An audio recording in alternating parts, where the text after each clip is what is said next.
Hello students, welcome to Incredible Mathematics. This is lecture number 11 on indefinite integration. आज के lecture में बच्चों हम लोग indefinite integration फाइंड करना सीखेंगे यूजिंग पार्शियल फ्रैक्शंस। तो सबसे पहले हमें समझना पड़ेगा कि भाई पार्शियल फ्रैक्शन से हमारा मतलब क्या है। हम लोग सभी जानते हैं कि फ्रैक्शंस क्या होते हैं, ठीक है। तो let us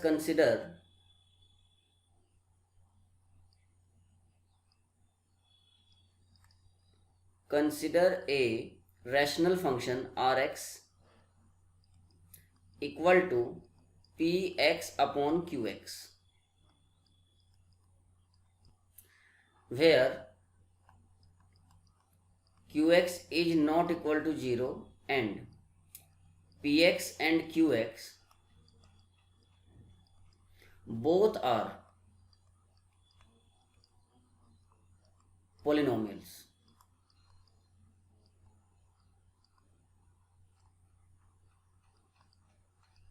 both are polynomials, ठीक है। नाउ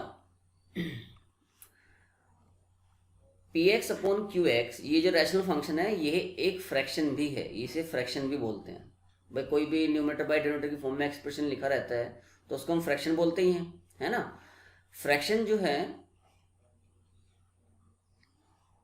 बल्कि पहले consider this is a fraction, is a fraction also, मतलब ये रैशनल फंक्शन तो है ही, इज ए फ्रैक्शन आल्सो, और ये रैशनल फंक्शन भी है, जो कि हम पहले से ही इसका नाम जानते हैं। अब चूंकि पी एक्स और क्यू एक्स दोनों पोलिनोमियल्स हैं, तो फ्रैक्शन जो होती है बच्चों वो दो प्रकार के होते हैं।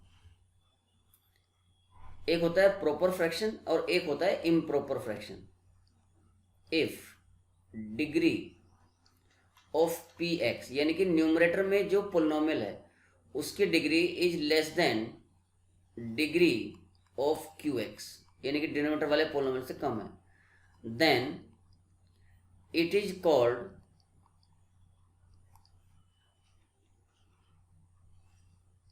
ए proper fraction. It is called a proper fraction. And if degree of px is greater than or equal to degree of qx, then it is called an improper fraction. Improper, तो बच्चों पार्शियल फ्रैक्शन जो है वो हमेशा proper fraction के बनाए जाते हैं। अगर इम्प्रॉपर फ्रैक्शन रहा तो पहले आपको एक्चुअल डिवीजन करके उसको प्रॉपर फ्रैक्शन में कन्वर्ट करना है, उसके बाद उसका पार्शियल फ्रैक्शन में कन्वर्जन होगा। अब बात आती है कि पार्शियल फ्रैक्शन में कैसे कन्वर्ट करते हैं। पहले तो नाम समझो, पार्शियल फ्रैक्शन यानी कि रहेगा तो फ्रैक्शन, लेकिन इस पूरे fraction P X upon Q x को दो या दो से ज़्यादा डिफरेंट फ्रैक्शंस के सम में या डिफरेंस में लिखना, या इसे दो या दो से ज़्यादा फ्रैक्शंस के फॉर्म में एक्सप्रेस करना ही पार्शियल फ्रैक्शन कहलाता है। तो हम जो है P X upon Q x जो टाइप का पोलिनोमियल रहेगा उसको पार्शियल फ्रैक्शन में कन्वर्ट करना यहाँ पर सीखेंगे। टोटल हमारे सिलेबस में चाहे वो बोर्ड हो चाहे जेई हो, है ना, जेई मेन एडवांस, ठीक है, उनमें चार प्रकार के पार्शियल फ्रैक्शंस या चार प्रकार के रैशनल फंक्शंस को पार्शियल फ्रैक्शन में कन्वर्ट करने का हमारे सिलेबस में है। तो पहला जो टाइप है बच्चों, ये मतलब समझ में आ गया ना, हाँ ठीक है। तो फर्स्ट टाइप है type 1।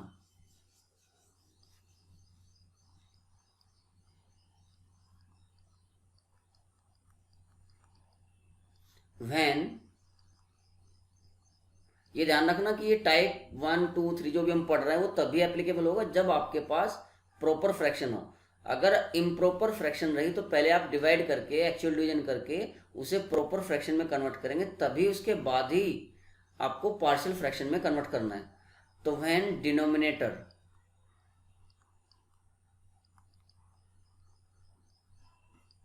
Have linear and non repeated factors, linear and non repeated factors.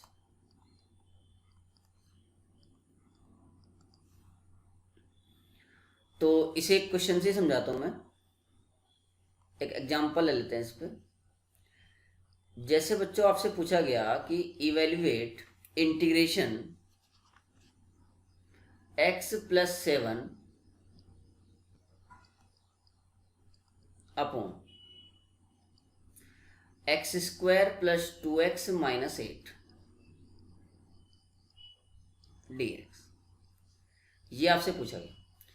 तो ये क्वेश्चन को देख के आपको ये भी लग रहा होगा कि सर ये तो हम लीनियर अपॉन क्वाड्रेटिक पहले भी पढ़ चुके हैं, तो उससे भी कर सकते थे। बिल्कुल कर सकते हो, उससे भी कर सकते हो। लेकिन अगर ये क्वाड्रेटिक ना होकर डिनोमिनेटर में क्यूबिक होता और उसके फैक्टर होते तब कैसे करते? लेकिन पार्शियल फ्रैक्शन से ऐसा कर सकते हैं, ठीक है, तो वो भी करेंगे हम। तो x+7 अपॉन x² + 2x - 8। तो देखो ध्यान से, पहले हम x+7 अपॉन x² + 2x - 8 जो कि एक प्रॉपर फ्रैक्शन है, इसके कोरस्पॉन्डिंग पार्शियल फ्रैक्शन लिखेंगे। तो x+7 अपॉन डिनोमिनेटर के आप ध्यान से देखो तो फैक्टर हो गए x+4 × x - 2। तो जैसे कि पहला टाइप है when denominator have linear and non repeated factor. तो लीनियर फैक्टर्स हैं अब देखो, और नॉन रिपीटेड हैं। तो जो लीनियर फैक्टर रहेंगे तो हमेशा कांस्टेंट माना जाएगा पावर में, मतलब न्यूमरेटर में। तो a/x+4 प्लस b/x - 2 ऐसा हमने एज्यूम कर लिया। अगर डिनोमिनेटर में क्वाड्रेटिक होता तो इसके न्यूमरेटर में लीनियर मानते, पर पार्शियल फ्रैक्शन में कन्वर्ट करने का रूल है ये, अभी आगे आएगा अभी आपके सामने। तो टाइप 1 में क्या बताया, x+7 upon x+4 upon x - 2 है, लीनियर फैक्टर्स थे ये, और ये प्रॉपर फ्रैक्शन है। तो एक a अपॉन तो x+4 फैक्टर ले लिया, प्लस b अपॉन x - 2। अगर 3 होते, मान लो एक और होता x+3, तो प्लस c अपॉन x - 3 भी ले लेते। अब हमारा काम जो है a और b की वैल्यू फाइंड करने का है। जैसे ही a और b आ जाएंगे, तो a और b आने के बाद हम इक्वेशन 1 में a और b की वैल्यू पुट करके क्या होगा, इस पूरे का जो इंटीग्रेशन होगा वो इन दोनों का इंटीग्रेशन में कन्वर्ट हो जाएगा। और x+7 अपॉन x+4 × x - 2 के कोरस्पॉन्डिंग a/x+4 प्लस b/x - 2 ये पार्शियल फ्रैक्शन होगी, ठीक है। तो चलो अब देखो a और b की वैल्यू कैसे फाइंड करेंगे। दोनों साइड से इधर राइट साइड में एलसीएम ले लेंगे, और एलसीएम तो सेम ही आएगा हर बार, तो इसलिए डिनोमिनेटर जो है वो कैंसिल हो जाएगा। तो x+7 = a × x - 2 plus b × x+4 ऐसा लिख सकते हैं। तो x+7 = देखो x वाले जो एलिमेंट हैं, टर्म्स हैं, वो एक जगह कर लो। तो ax + bx में a + b × x, और कांस्टेंट एक जगह, तो प्लस माइनस का 2a + 4b। दोनों साइड से x के कोफिशिएंट्स को इक्वेट करो। जब हम इक्वेट करेंगे तो a + b की वैल्यू तो 1 आ गई, और -2a + 4b की जो वैल्यू है वो 7 आ गई। जब हम इन दोनों को सोल्व करेंगे तो a और b की वैल्यू क्या क्या आ जाएगी, a की वैल्यू आ गई -1/2 और b की वैल्यू आ गई 3/2। a और b आ गए। फ्रॉम 1 a और b आने के बाद, from 1 x+7 upon x+4 × x - 2 = a की वैल्यू क्या है, -1/2। तो -1/2 × 1/x+4, और b की वैल्यू 3/2 है, तो प्लस 3/2 × 1/x - 2। तो ये जो x+7 अपॉन x+4 × x - 2 की वैल्यू आई है, दो अलग अलग फ्रैक्शन में कन्वर्ट हो गया। ये कन्वर्जन या इसको अलग अलग फ्रैक्शंस में ब्रेक करना ही पार्शियल फ्रैक्शन कहलाता है। अब क्या करना है, अब हमें चाहिए इसका इंटीग्रेशन। तो इंटीग्रेशन जो है, दोनों साइड में इंटीग्रेशन का सिंबल ले लो। तो integration x plus 7 upon x plus 4 into x minus 2 dx। तो इसका जो इंटीग्रेशन होगा that will be equal to, इन दोनों का अलग अलग इंटीग्रेशन, तो ये -1/2 तो बाहर ही हो जाएगा, और ये हो गया dx upon x plus 4 plus 3/2 into dx upon x minus 2। अब देखो इंटीग्रेशन करना आसान होगा कि नहीं। -1/2 डिनोमिनेटर का डिफरेंशिएशन डायरेक्ट न्यूमरेटर में रखा हुआ है, तो ये हो गया ln mod of x plus 4 plus 3/2 ln mod of x minus 2 plus c। यही इसका आंसर होगा। बोलो क्लियर है कि नहीं। एक क्वेश्चन और लो इसके ऊपर, second example.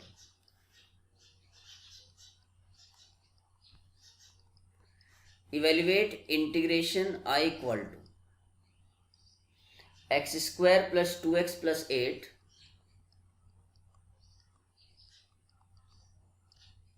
Upon x minus 1 into x minus 2 into dx। अब आप इसमें देखो कि न्यूमरेटर में और डिनोमिनेटर में दोनों में ही डिग्री 2 के पोलिनोमियल है, यानी कि ये एक इम्प्रॉपर फ्रैक्शन है। तो पहले इसको आपको प्रॉपर फ्रैक्शन में कन्वर्ट करना पड़ेगा। तो कैसे करेंगे, डिवाइड करके x square plus 2x plus 8 को डिवाइड करना है, x minus 1 into x minus 2 की मल्टीप्लाई आ जाएगी x square minus 3x plus 2। तो 1 टाइम में डिवाइड हो रहा है 1, ये हो गया x square minus 3x plus 2 subtract minus plus minus, x square cancel हो जाएगा, तो 5x प्लस 6। मतलब ये हुआ कि ये जो इंटीग्रेशन है ये 1 टाइम्स तो डिवाइड हुआ, प्लस क्वोशिएंट 1 आया, और अपॉन x माइनस 1 नहीं 1 टाइम डिवाइड हुआ, और रिमाइंडर जो है वो आया 5x प्लस 6। तो 5x plus 6 upon x minus 1 into x minus 2 dx। तो इसे आप ऐसे लिख सकते हो, integration 1 dx plus integration 5x plus 6 upon x minus 1 into x minus 2 dx। इसे आप इक्वेशन 1 मान लो। अब आप एक बात देखो यहाँ पर कि ये इंटीग्रेशन में 1 का इंटीग्रेशन x होता है, ये पता ही है हमें। अब बात आ रही है 5x plus 6 upon x minus 1 into x minus 2। अब ये प्रॉपर फ्रैक्शन बन गया, तो अब हम इसे पार्शियल फ्रैक्शन की हेल्प से सोल्व करेंगे। तो लेट ये जो इंटीग्रेशन है इसका नाम थोड़े समय के लिए I1 रख लो, ठीक है। ये तो x हो ही गया, इसमें तो कोई प्रॉब्लम नहीं है।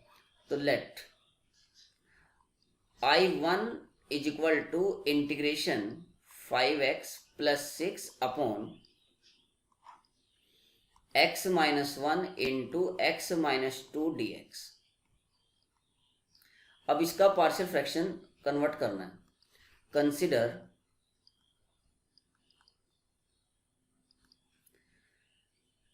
5x plus 6 upon x minus 1 into x minus 2 is equal to, linear factors हैं, तो a upon x minus 1 plus b upon x minus 2, ऐसा लिख सकते हैं। सिंप्लीफाई करो तो दोनों साइड से एलसीएम लेके x minus 1 into x minus 2 cancel हो जाएगा, तो 5x plus 6 is equal to a into x minus 2 plus b into x minus 1। अभी मैंने पिछले क्वेश्चन में आप लोगों को ये बताया था कोफिशिएंट इक्वेट करके। एक और तरीका बताता हूँ इसका, कोफिशिएंट इक्वेट करके तो आ ही जाता है। देखो हमें a चाहिए तो b को 0 बनाना पड़ेगा। b को 0 बनाने के लिए x को 1 रख लेते दोनों साइड में, put x equal to 1 on both sides. जब x इक्वल टू 1 रखोगे तो आप देखो ये b वाली टर्म जो है ना पूरी जीरो हो जाएगी। तो ये हो गया 5 + 6 11 इक्वल टू -a। तो यहां से a इक्वल टू -11 आ जाएगा, सीधा सीधा a की वैल्यू आ गई। पुट x इक्वल टू, अब मुझे b चाहिए तो a वाले को टर्म को जीरो बनाना पड़ेगा। तो पुट x इक्वल टू 2। जब x इक्वल टू 2 रखा तो आप देखो इधर तो केवल b बचेगा राइट साइड में, इधर कितना हो जाएगा 16। तो b इक्वल टू 60। ये a और b की वैल्यू आ गई। ये a और ये b की वैल्यू उठा के यहां पर पुट करनी है। इसे चाहो तो आप सेकंड मान लो। So put in second. तो 5x + 6 upon x - 1 into x - 2 के कोरस्पॉन्डिंग, यानी कि ये पूरा एक फ्रैक्शन था, इसके कोरस्पॉन्डिंग पार्शियल फ्रैक्शन क्या है, -11 upon x - 1 plus 16 upon x - 2। अब दोनों साइड का इंटीग्रेशन कर दो। जब हम दोनों साइड का इंटीग्रेशन करेंगे तो इसका इंटीग्रेशन इज इक्वल टू इसका इंटीग्रेशन प्लस इसका इंटीग्रेशन। और जो लेफ्ट साइड में इंटीग्रेशन है एक्चुअली ये I1 है, ये तो I1 माना था ना हमने। तो I1 इज इक्वल टू, ये हो गया -11 तो बाहर हो जाएगा, ये हो जाएगा ln mod of x - 1 plus 16 बाहर हो जाएगा और ये हो गया ln mod of x - 2 plus C1 where C1 is the constant of integration. और ये I1 की वैल्यू उठा के इक्वेशन 1 में पुट कर दो जो हमने I माना था। तो I इक्वल टू, I की वैल्यू क्या हो जाएगी, देखो I में एक तो 1 का इंटीग्रेशन था जो कि x हो गया और बस I1 रखना है ना। तो x प्लस I1, तो x प्लस I1 की वैल्यू ये आई है आपकी -11 ln mod x - 1 plus 16 ln mod x - 2 plus c हो जाएगा। क्योंकि I1 वाले में I में जो है x का भी इंटीग्रेशन हुआ तो c उसका C2 मान लो, C1 C2 मिला के c, where c is the constant of integration. तो यही इस क्वेश्चन का आंसर हो गया। तो टाइप 1 समझ में आया बच्चों। टाइप 1 में क्या रहता है, डिनोमिनेटर में लीनियर फैक्टर्स रहेंगे।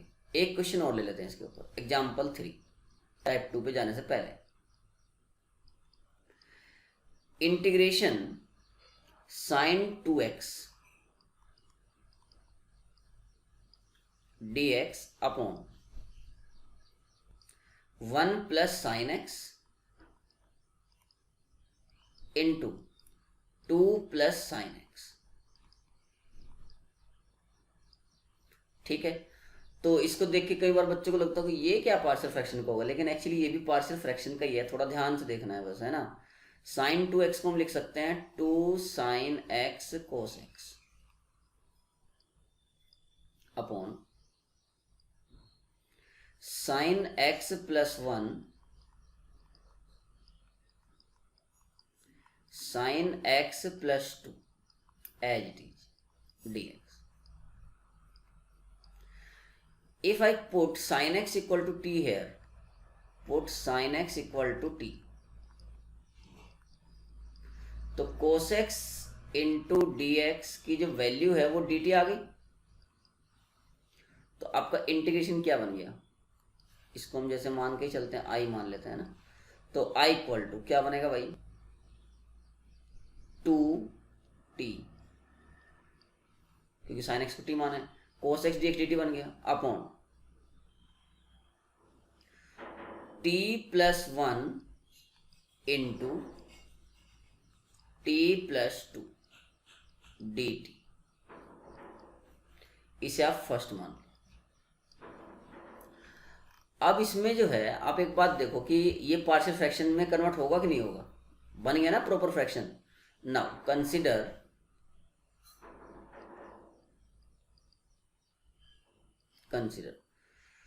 2t upon t plus 1 into T plus two is equal to A upon T plus one plus B upon T plus two. इसे आप चाहो तो सेकंड मान सकते हो। आगे का प्रोसेस सेम है, दोनों साइड का एलसीएम लेंगे तो 2t is equal to a into T plus two plus b into T plus one. A और बी की वैल्यू निकालने के लिए देखो पहले मुझे ए फाइंड करना है तो बी को जीरो करना पड़ेगा, तो बी को जीरो करना है तो put T equal to minus one. दोनों साइड में टी को माइनस वन पुट कर लो। कोफिशिएंट्स को इक्वेट करके भी कर सकते हो। जब हमने टी को माइनस वन पुट किया तो मेरे पास ए की जो वैल्यू है वो माइनस टू आ गई।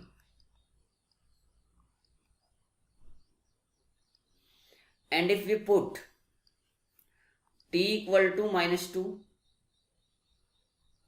अगर टी को माइनस टू रख लें तो ये ए वाला टर्म जीरो हो जाएगा, तो इधर माइनस बी माइनस फोर, यानी कि बी की जो वैल्यू है वो फोर हो गई। तो ए और बी मिल गए। जैसे ही ए और बी मिले so we can go from the second, from second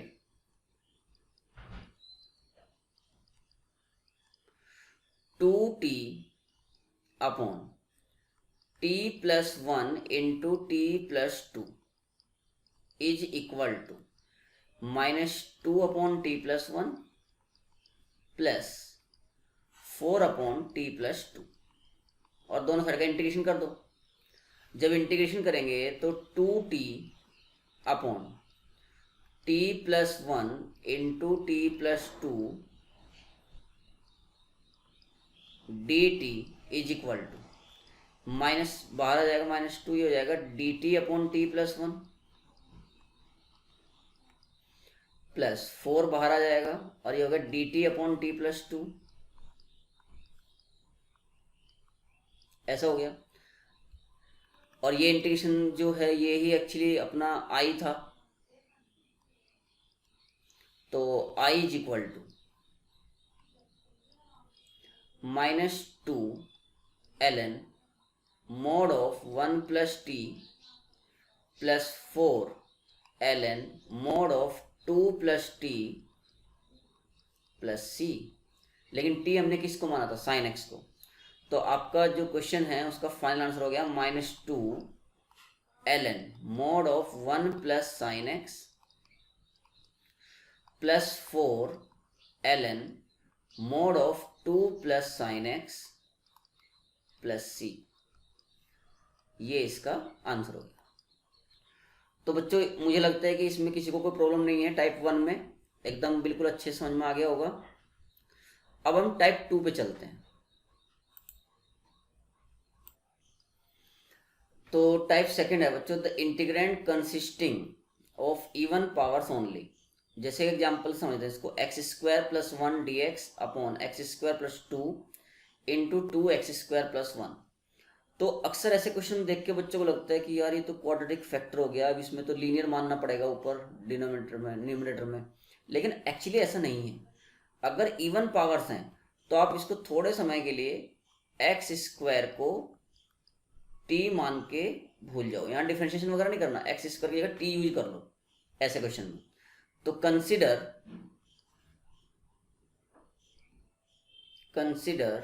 देखो आपका क्वेश्चन कितना आसान बन जाएगा।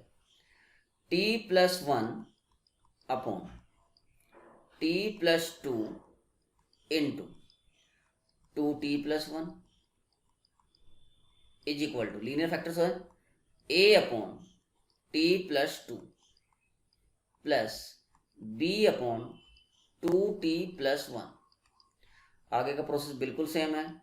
T plus one is equal to a into two t plus one हो गया और plus b into T plus two हो गया। बी को जीरो करना है तो क्या पुट करना पड़ेगा? टी को माइनस टू। तो put T equal to minus two. जब हमने टी को माइनस टू रखा तो minus four plus one minus three हुआ, इधर माइनस वन हुआ, तो ए की जो वैल्यू है वो वन बाई थ्री आ गई। And if we put t equal to minus one by two, T को -1/2 रखो तो क्या होगा, ये वाला पार्ट 0 हो जाएगा, तो -1/2 + 1 इधर तो 1/2 हुआ, और इधर कितना हुआ 3/2, तो b की वैल्यू आ गई 1/3। जैसे कि मैंने पहले बताया था, आप दोनों साइड से कोफिशिएंट्स को इक्वेट करके भी इसे सॉल्व कर सकते हो ए और बी की वैल्यू निकालने के लिए। तो t + 1 upon t + 2 into 2t + 1 is equal to, a की वैल्यू क्या आ गई 1/3, तो 1/3 into 1 upon t + 2 plus b की वैल्यू क्या आई 1/3 बी भी 1/3, हाँ बी दोनों बराबर है, 1/3 इंटू 1 अपॉन 2t + 1। ठीक है, ये पार्शियल फ्रैक्शंस तक तो आपको ऐसे ही करना है। अब आप इसका इंटीग्रेशन करेंगे और अब टी को आप जो माने थे ना एक्सिस कर वो रख लेंगे, मतलब ये सब्स्टिट्यूशन नहीं है यहाँ पर, it's a kind of substitution but we are not substituting it, बस हम थोड़े समय के लिए इसको यूज कर रहे हैं। जैसे बहुत सारे क्वेश्चन में हम लोग एक्स को टी मान के सोल्व कर लेते थे, ई की पावर एक्स को टी मान के सोल्व कर लेते थे, लेकिन एक्चुअली तो वो ई की पावर एक्स ही रहता था ना, बस क्वेश्चन थोड़ा देखने में इजी लगे ऐसा इसलिए किया है इसमें। ठीक है, तो इंटीग्रेशन कर दोनों साइड का, इंटीग्रेट बोथ साइड्स। सो जब इंटीग्रेशन करेंगे और टी की जगह x² रखेंगे, so what we get integration X का फिर से वापस वही रख दो जो था x² + 1 upon x² + 2 into 2x² + 1 dx is equal to 1/3 बार हो जाएगा और इंटीग्रेशन dx अपॉन x² + 2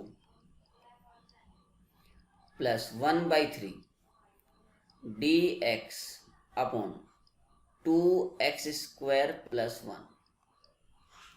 देखो इसे हम ऐसे लिख सकते हैं 1/3 इंटीग्रेशन, ये एकदम स्टैंडर्ड फॉर्मूला है आपका, dx अपॉन ये x² है और ये √2 का स्क्वायर है, प्लस 1/3 1/2 भी बाहर ले लो, और ऐसा करने से हमें क्या फ़ायदा होगा कि dx अपॉन ये x² + 1/2 बन गया था, जिसे आप 1/√2 का स्क्वायर लिख सकते हो। अब आपको सबको फॉर्मूला अच्छे से याद है कि 1/x² + a² का इंटीग्रेशन क्या होता है, पता है ना, 1/a tan 1 x/a, ये इंटीग्रेशन होता है। तो बस ये यूज करना है सब जगह। तो दिस इज इक्वल टू 1/3, तो ऐसा कैसे 1/a यानी कि 1/√2 tan 1 x/√2, इसकी वैल्यू तो ये हो गई, प्लस 1/6 इंटू 1/a की वैल्यू यहाँ पर 1/√2 है, tan 1 x/1/√2 प्लस c। थोड़ा और सिंप्लीफाई किया तो 1/3√2 tan 1 x/√2 प्लस ये √2 से 3√2 टाइम्स कैंसिल हो जाएगा, तो 1/3√2 इंटू tan 1 √2x + c, ये इसका आंसर होगा। तो बच्चों उम्मीद है आप लोगों को ये दोनों टाइप बहुत अच्छे समझ में आ गए होंगे, और मैं इन दोनों टाइप के ऊपर 5 क्वेश्चन लिख दे रहा हूँ ताकि आप इसकी प्रैक्टिस कर सको, फिर मैं टाइप 3 की तरफ बढ़ता हूँ।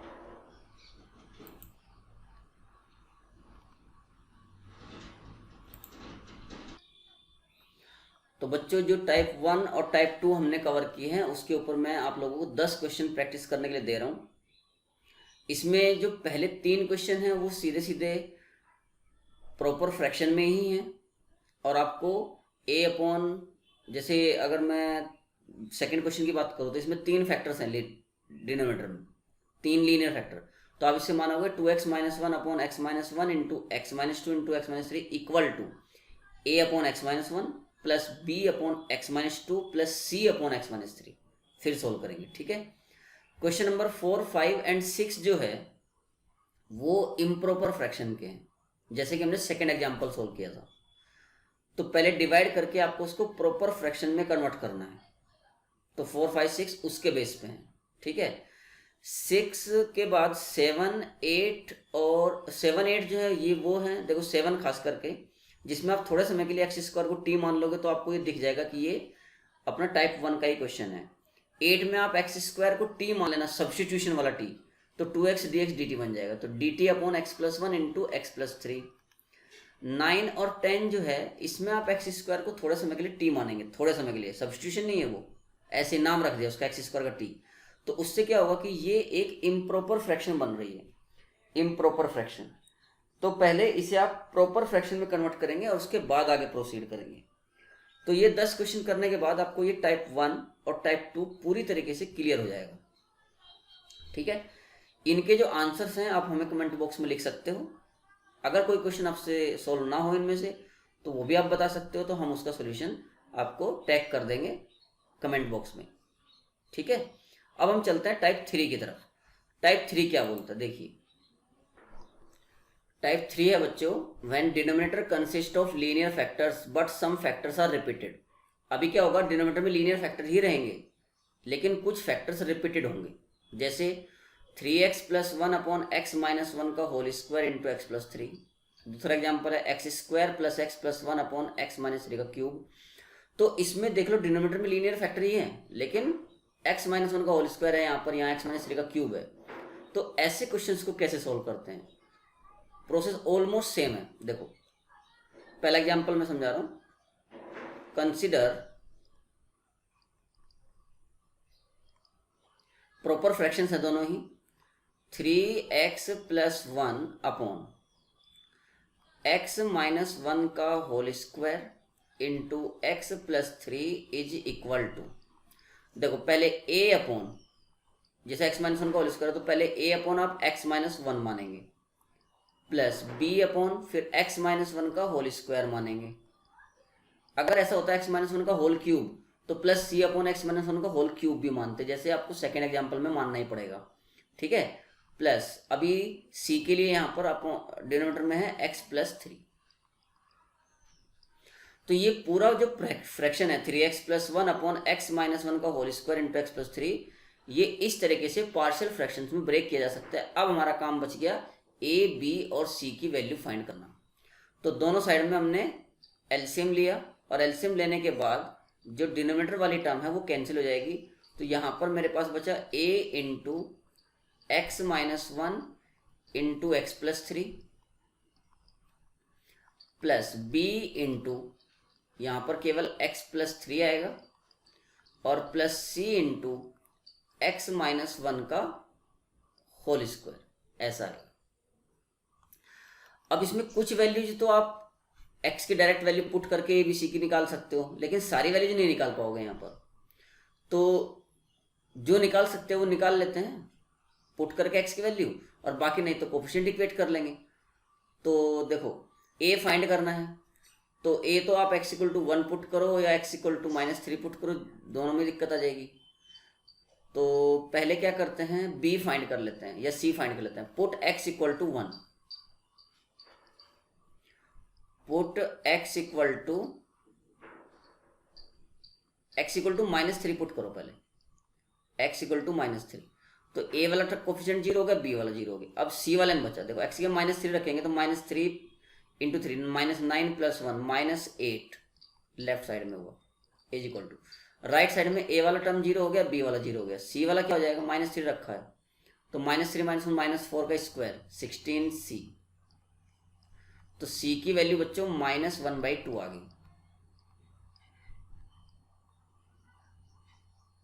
ठीक है।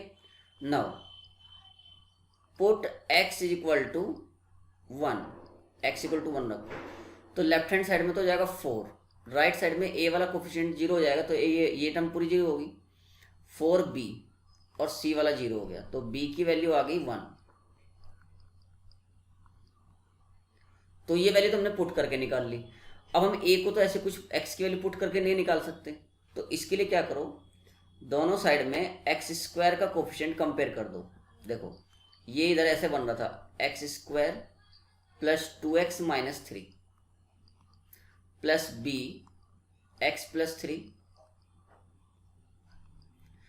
Plus c x square minus 2x plus 1। ये ऐसा था, ये मतलब मैंने यहां से लिखा है। So equating the coefficient of x square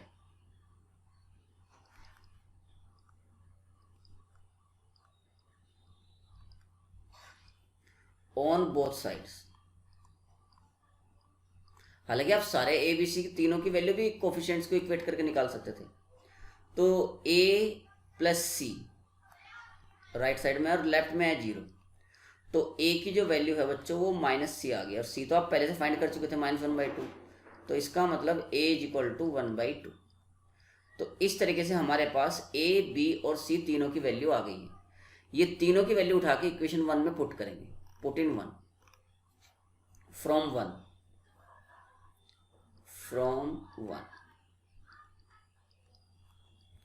so 3x plus 1 upon x minus 1 का whole square into x plus 3 is equal to, जब आप ए बी सी की वैल्यू पुट करोगे तो a की वैल्यू 1/2 है, तो 1/2 into x minus 1 plus b की वैल्यू कितनी थी 1, तो प्लस 1/x माइनस 1 का होल स्क्वायर, और c की वैल्यू क्या थी -1/2, तो -1/2 इंटू एक्स प्लस 3। दोनों साइड का इंटीग्रेशन कर दो। अब तो इंटीग्रेशन इजीली हो जाएगा। जब आप इसका इंटीग्रेशन करोगे तो इसका integration will be equal to इसका इंटीग्रेशन प्लस इसका इंटीग्रेशन प्लस इसका इंटीग्रेशन।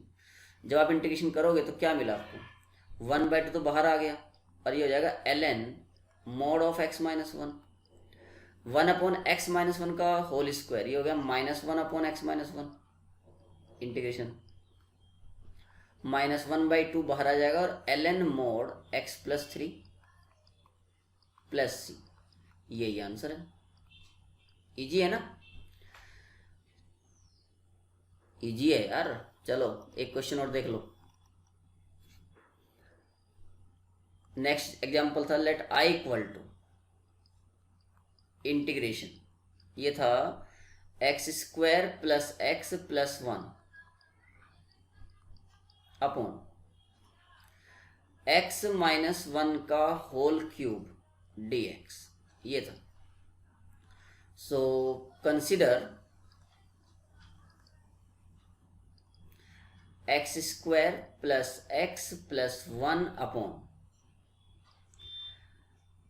एक्स माइनस 1 का whole cube is equal to, पहले तो आप a अपॉन एक्स माइनस 1 लेंगे plus b upon x minus 1 का whole square plus c upon x minus 1 का होल क्यूब, और इस तरीके से ये पार्शियल फ्रैक्शन में कन्वर्ट हो जाएगी जब हमारे पास ए बी सी की वैल्यू आ जाए।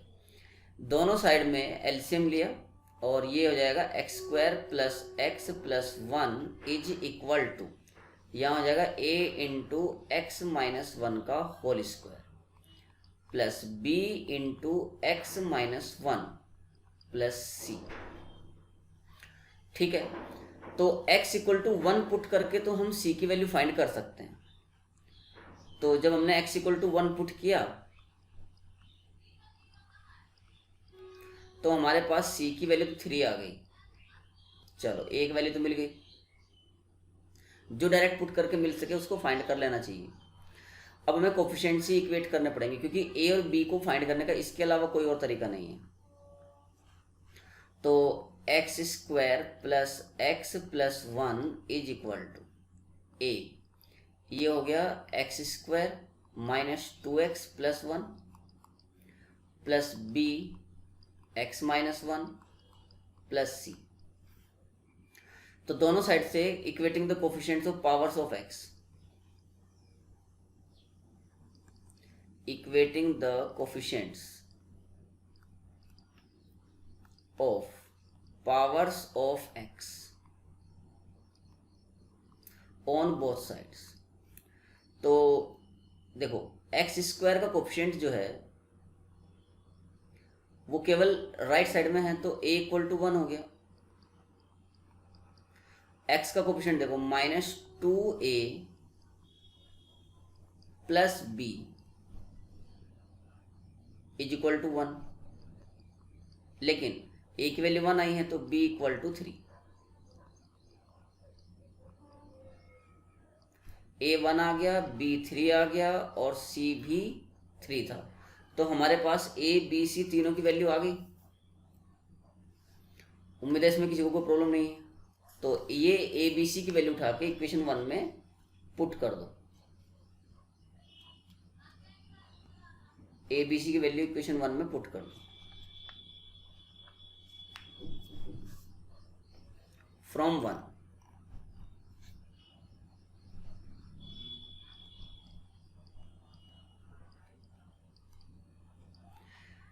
X square plus x plus 1 upon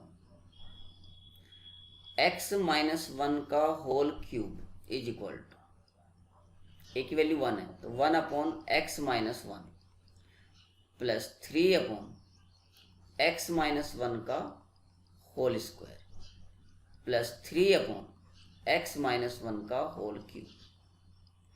और दोनों साइड का इंटीग्रेशन ले लेंगे।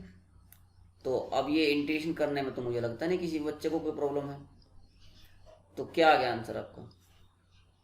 Integration x square plus x plus 1 upon x minus 1 का whole cube d x is equal to, ये होगा ln mod x माइनस 1, ये होगा -3 अपॉन एक्स माइनस 1,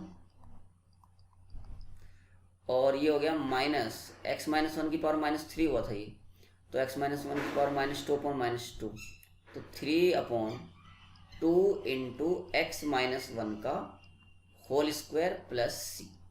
ये आपके इस क्वेश्चन का आंसर हो गया। बच्चों इस क्वेश्चन में एक माइनर सा चेंज हो गया मुझसे कुछ कैलकुलेशन सोल्व करते वक्त। x माइनस 3 का होल क्यूब था ओरिजिनल क्वेश्चन में, मैंने x माइनस 1 का होल क्यूब लेके सोल्व कर लिया शायद, मतलब सोल्व तो x माइनस 1 का होल क्यूब लेके कर लिया, लेकिन यहाँ क्वेश्चन में x माइनस 3 था। तो कोई बात नहीं, इसे आप एग्जाम्पल 3 ले लेना, और प्रोसेस तो इसका भी सेम ही है। तो वो मैं बता देता हूँ ए बी सी की वैल्यू क्या क्या आएंगी जब आप पार्शियल फ्रैक्शन में कन्वर्ट करोगे। इन नोट में लिख देते हैं बात, इन x square plus x plus 1 upon x minus 3 का होल क्यूब, जब आप इसे a upon x minus 3 plus b upon x minus 3 का square plus c upon x minus 3 का क्यूब ऐसे एज्यूम करेंगे, तो सिंप्लीफाई करने के बाद आपके पास a की वैल्यू 1, b की वैल्यू 7 और c की वैल्यू 13 आएगी। बाकी और प्रोसेस तो सेम ही है ना। तो ये आप लोग ट्राई कर लेना। अब मैं आप लोगों को टाइप 3 के ऊपर 3-4 क्वेश्चन प्रैक्टिस के लिए दे देता हूँ, उनको आप ट्राई कर लेना, तो आपका ये मेथड भी क्लियर हो जाएगा। तो बच्चों टाइप 3 के ऊपर आप लोगों को ये 5 क्वेश्चन मैं एज एन असाइनमेंट दे रहा हूँ। ये बोर्ड के पॉइंट ऑफ व्यू से बहुत इंपॉर्टेंट है। बोर्ड में अक्सर ये क्वेश्चन पूछे जाते हैं पार्शियल फ्रैक्शन पे। पार्शियल फ्रैक्शन में बोर्ड में सबसे ज़्यादा पूछे जाने वाला क्वेश्चन जो है वो ये टाइप 3 ही है, ठीक है। इसलिए मैंने ये 5 क्वेश्चन दिए आपको, और इनके आंसर्स भी मैंने आपको यहाँ पर नीचे मेंशन कर दिए हैं। आप देखिए ये 5 क्वेश्चंस के आपके आंसर्स भी हैं इन 5 की। तो उम्मीद है आपको पार्शियल फ्रैक्शन का जो पार्ट 1 है, जिसमें हमने टाइप 1, टाइप 2 और टाइप 3 यानी 3 टाइप डिस्कस किए, बहुत अच्छे समझ में आ गया होगा। अब हम नेक्स्ट लेक्चर में मिलेंगे आपसे पार्शियल फ्रैक्शंस के सेकंड पार्ट की तरफ, सेकंड पार्ट के साथ। Okay, so till then be happy and keep learning. Thank you.